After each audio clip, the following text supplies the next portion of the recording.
yet another video I need to overdub because I forgot to put the microphone preamp on. So this is a Rotel RVC240 which came in from the same radio ham acquaintance as the Maxcom 30E, and this one is struggling with the VCO, and all he can get is like 6.5 volts on it, and it's just making me wonder whether it's been messed about with in the past, probably with some illegal 80 channel modification or something like that, but that didn't turn out to be the case. In actual fact, and this video we've got 9 minutes to go, I can basically tell you that part of the problem was it wasn't transmitting because the high-low power switch was dirty. So if you set the VCO, it still didn't transmit.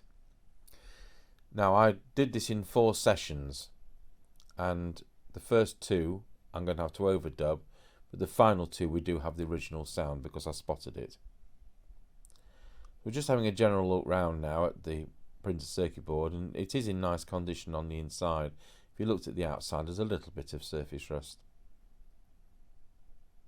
Of course, these are 1981, so as we record this in 2023, they're over 40 years old.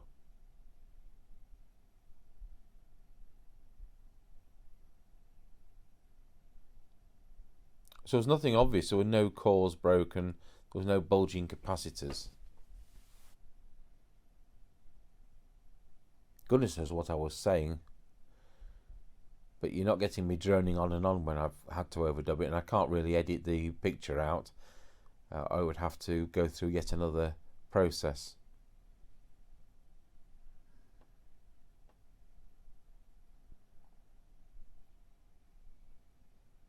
So we're plugging in our own test microphone.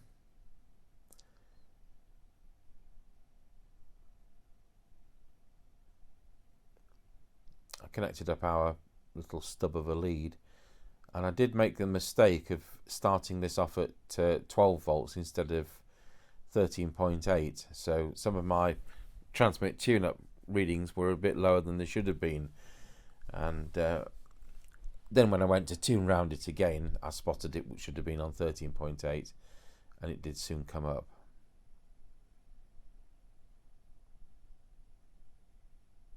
What am I showing you there? Oh yeah, this Harrier came in, and it's so beat up, and it needs a new output transistor. I mean, these days, genuine output transistors are about 16 quid. And you've got the service fee, and it is, you know, it's had work quite a lot in the past. I think it's been on a bad aerial time and time again. And I says to the customer, you know, by the time we've put a service charge on this for doing the work and we've put the part in, I could have sold you a second-hand one for 40 quid, you know, and this is so bashed about. Anyway, he sold it me as a scrap set for a £5, so we'll gain a few cores out of that. You can't be fixing stuff like that.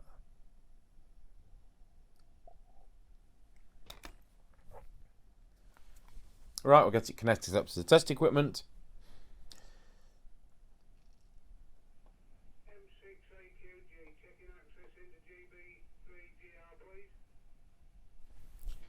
And I can't answer that radio because I'm in the middle of overdubbing this.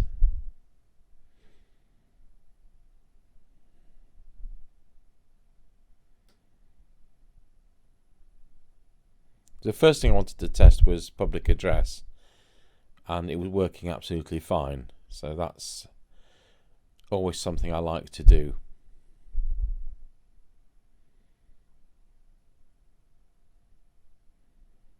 First of all, I'd plugged it into the instrument speaker, and that was a bit 10-1 to say the least. Right, we'll plug it into the PA speaker that's actually on the wall. It's one of those SW711 extension speakers that I really like, but you can't buy anymore.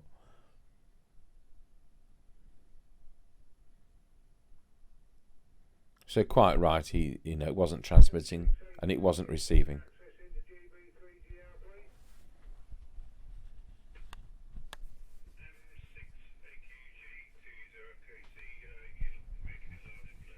Oh, Mr. Chippy's answered that. We've just been doing an on-the-air test for this.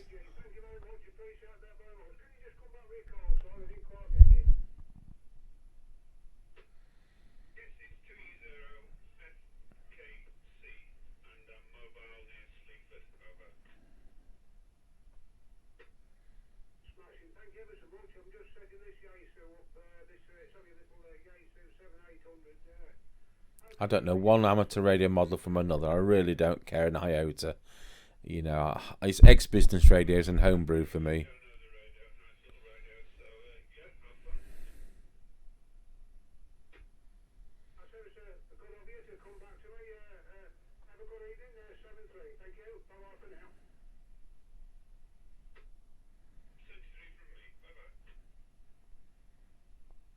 Oh, anyway, we know where Mr. Chippy is. We've just been doing the on-the-air test for this, and he's obviously gone into town to do a bit of shopping.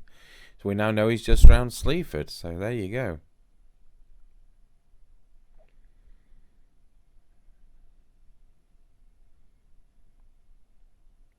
So I get the meter out, and it's time to check the VCO. So the radio needs to go on to channel 40 for this. Put one of Mr. Chippy's crocodile clip leads on.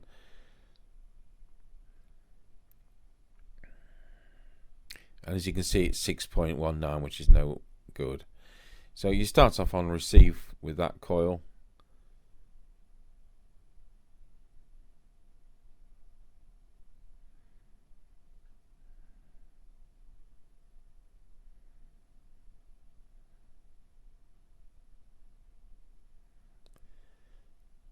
It was absolutely miles out. So we got to somewhere near just for a start, and then trimmed it properly later. So then you go into transmit. I was just going to see if I could see the frequency first and adjust that, but it wasn't transmitting. So that's the frequency adjustment I was just going for there. So I hadn't got picture-in-picture on. Anyway, we're going to the VCO for transmit, and again that wants to be 4 volts on channel 40.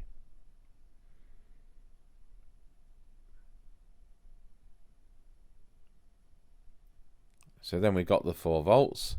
Then you need to go back and check your receive, because they are interactive to some extent.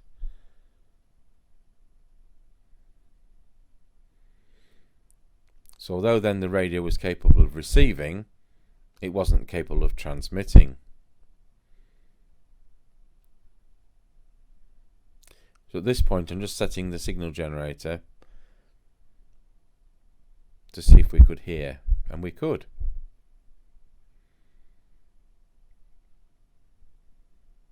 So if you're in that situation where you look like your VCO is locked, you can hear it's on receive, but you're not transmitting anything, the best thing to do is to get a monitor receiver out, and we're using a modern little walkie-talkie, and just pop that on the channel we're working on, and if I wave that a couple of inches away, can I actually hear the radio?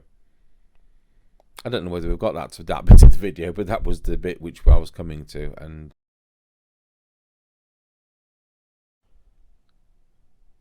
Mike.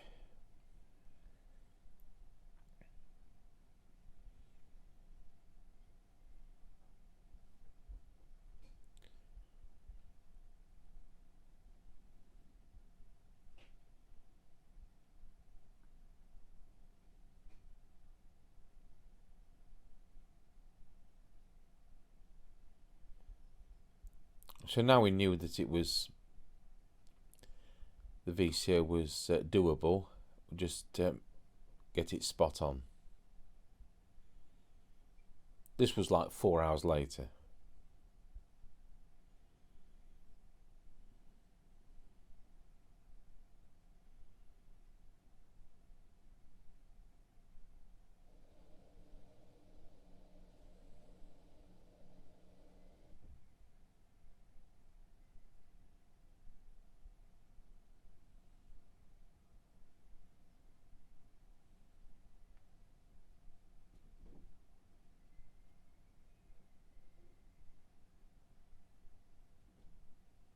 There we go with the transmit one.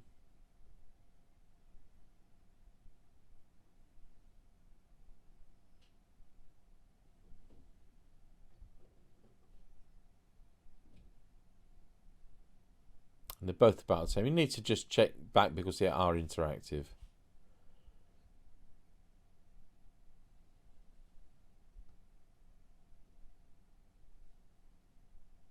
So you saw there 2 point something volts was the receive on channel 1, and 2.12 was transmit on channel 1.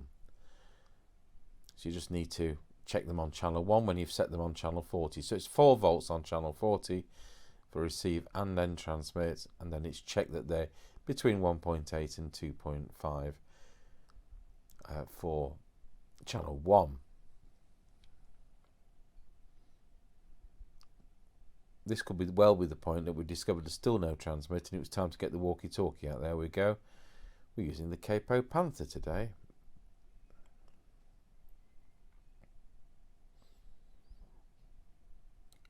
And it found that the radio was in fact transmitting a few inches to the hand portable. So it proves that the radio is generating the frequencies and that there's something wrong with the transmitter PA rather than the actual phase lock loop.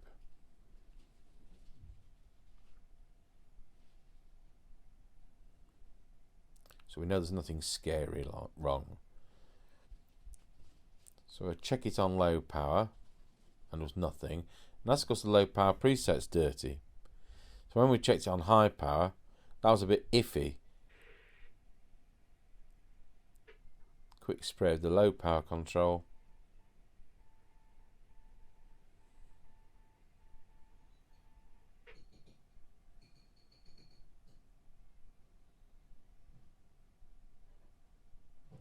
And check to see if we can get it in high power.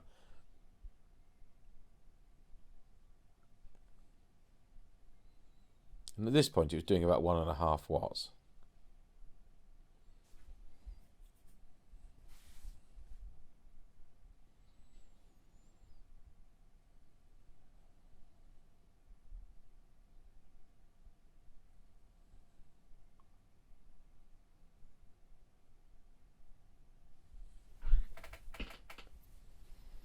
Well, put away Mr. Chippy's test lead.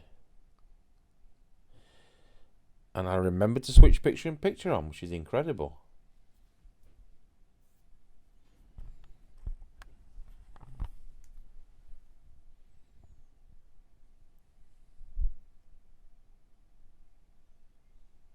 You're fiddling with the high-low power switch and it's coming and going, as you can see.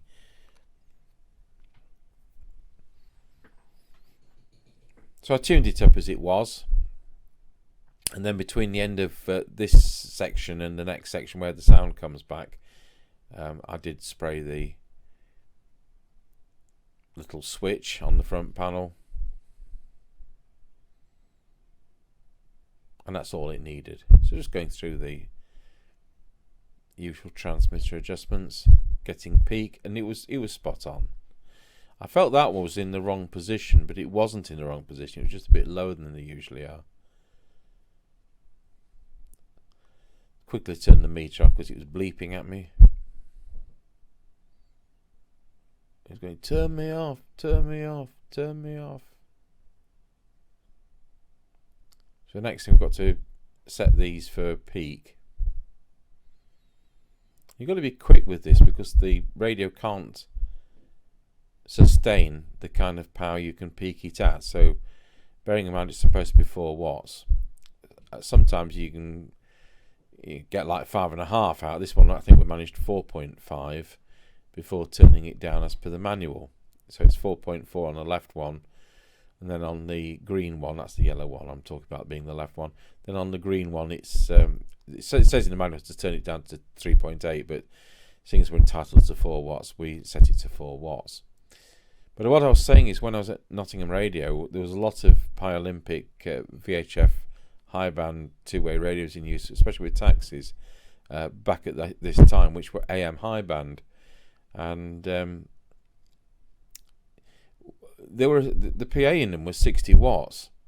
When you did the tune-up, you actually had to put them up to full, which probably was about 45 watts.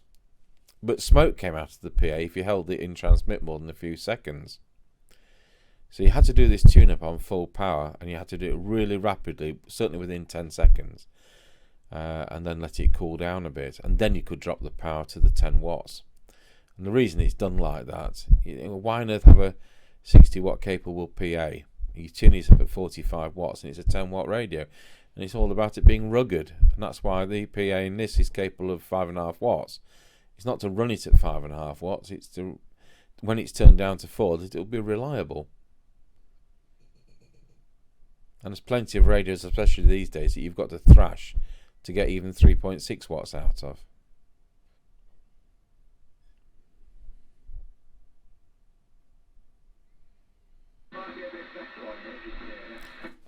I've left the CB on, and Mr. Chippy's just come in. He's going to turn the CB off.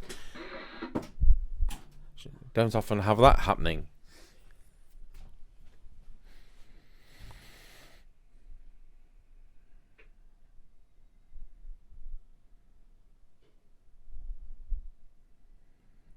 The Rotel 240 service manual is readily downloadable for free off the internet.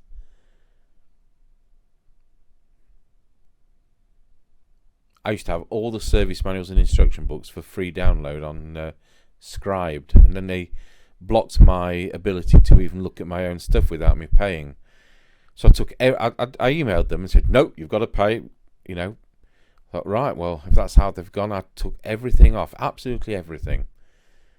And I'd had them on about 7 years, and then they emailed me, "Oh, we've looked into your account and you've had 18,000 clicks this month, and we'd let you look at them for free." No, too late, gone. I'm not having people like that.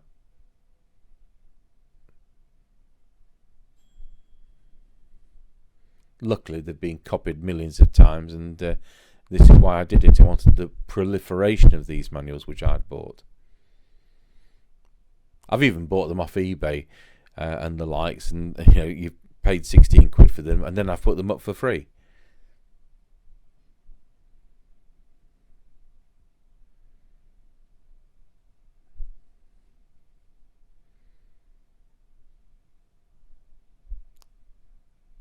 No idea what I'm telling you here.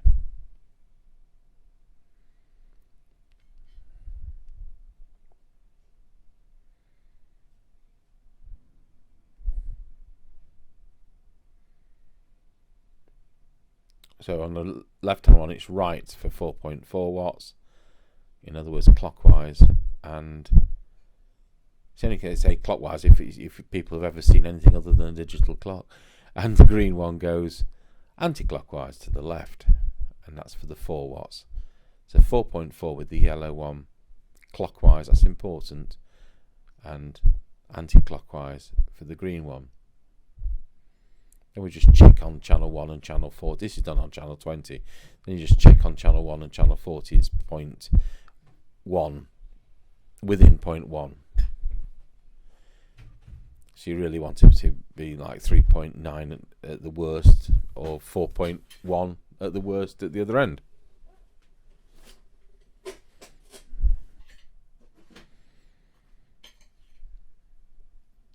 I think we're just having a final check of that VCO with it having played up, and look at that, it's absolutely spot on, 4 volts. Yeah. So I think it's time to put the meter away.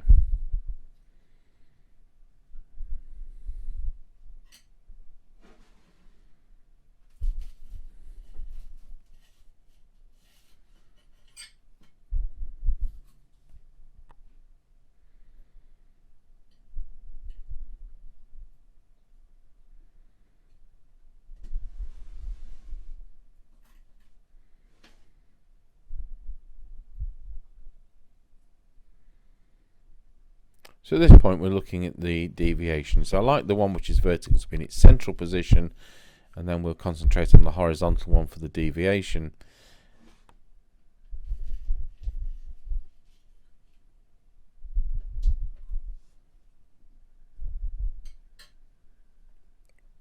And I was able to set it up properly, which was 2.2 average, an absolute maximum of 2.5. So if you watched the video yesterday with the Maxcom 30E, which is a crystal filtered set. I did put it on channel 19, and you can hear the result of what people who are over deviating sound like on a set with crystal filters, because they're all distorted. They're only louder to people on a Fidelity 1000 because they're getting wider the more the deviation is. They don't get louder, they get wider.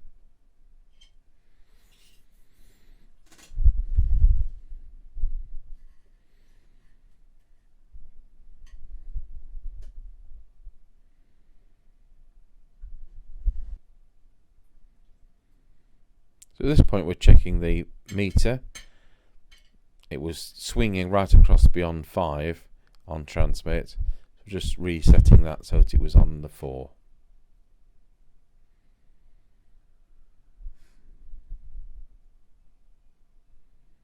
Remember, it's a relative power meter, so it's only going to read the 4 it's been set to on a dummy load. On a dummy load, when you put it on an aerial, it may read 2, it may swing across, but it doesn't mean you're doing more or less power. It's still going to be 4 watts. It's just relative to SWR and reactance and so on. Okay, so with the SINAD meter on, we found it was about 0.35 microvolt. No, 0.37 microvolt, something like that. Could have even been 0.39. I don't think I showed the attenuator, but it was very good anyway. Unbelievably, I managed to improve it. I wasn't expecting to. So we're just going to check the detector. I think there was a tiny little bit of adjustment, and all the little things can help. You just got that little peak a bit better. And that oscilloscope's just connected across the extension speaker socket. It's nothing special.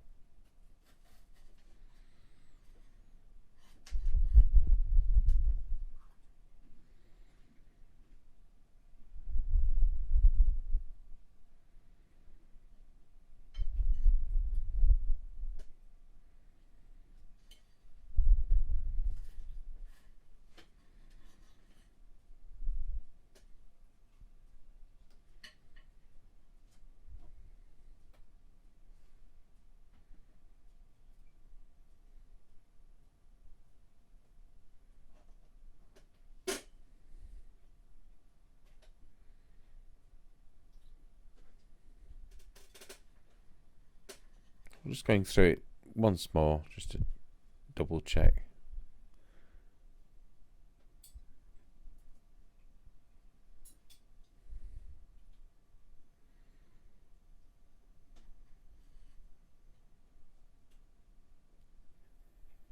One day I'll line that camera back up with the SINAD meter.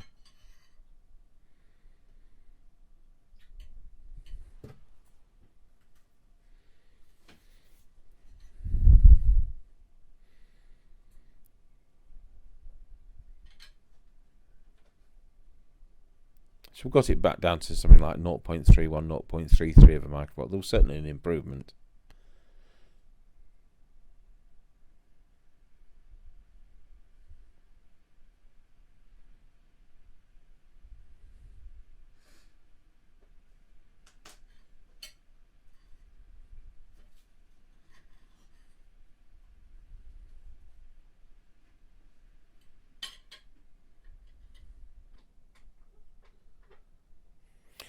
At this point we're now been checking the squelch. I like it to open at 100 microvolts S9 equivalent signal, and it does. It's absolutely spot on.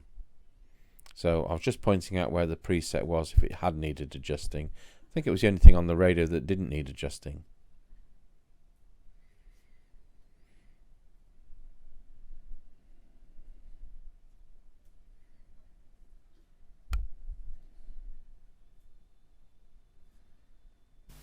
Okay, so I've come back to this at 3 o'clock, so like 4 hours later. So I'm going to just check the VCO. I've sprayed the high-low power switch. So we're on receive for 4 volts, and we're on transmit, and it's 4.08, so that's fine. No need to check that again, it's very stable. Put that away. Put Mr. Chippy's crocodile clip lead out of his sight. 4 watts. Put it on channel 20.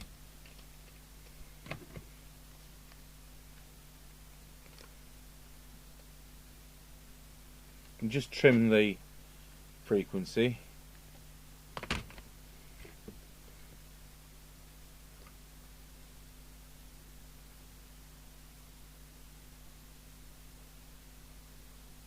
Now the test set's warmed up, just have it slightly high. 0.28. So, there we go. Let's check the deviation still there. Wallow, 1, 2, wallow. So a little bit high, that's gone and adjusted itself. Oh dear, I've adjusted the meter, haven't I? Wallow. 1, 2, 1, 2, wallow. That's better. Just check that meter, having hit it by mistake.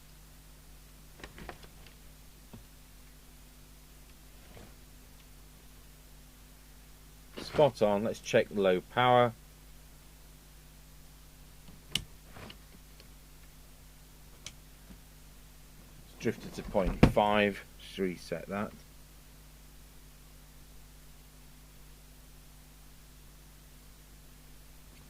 .42 will do nicely. Back to high power. And there's no jittering of that switch now, having cleaned it. So there we are. I'm satisfied.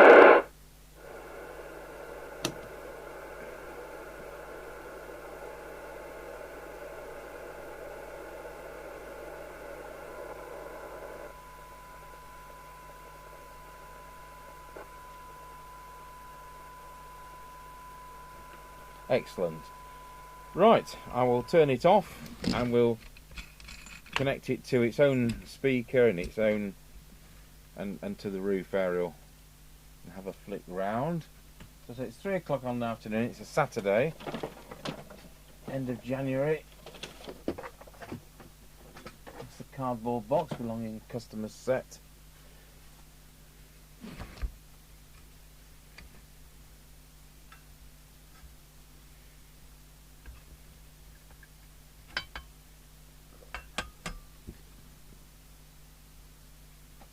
Okay, so to conclude the video, I've put the case on. I've actually put some screws in this one. Very satisfied that that's properly finished.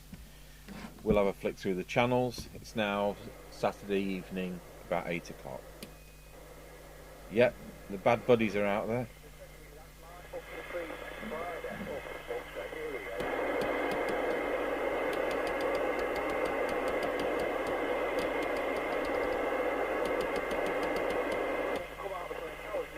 Right, well that works. Oh, we could go 19 Roger, couldn't we? 19 Roger. 19 Roger.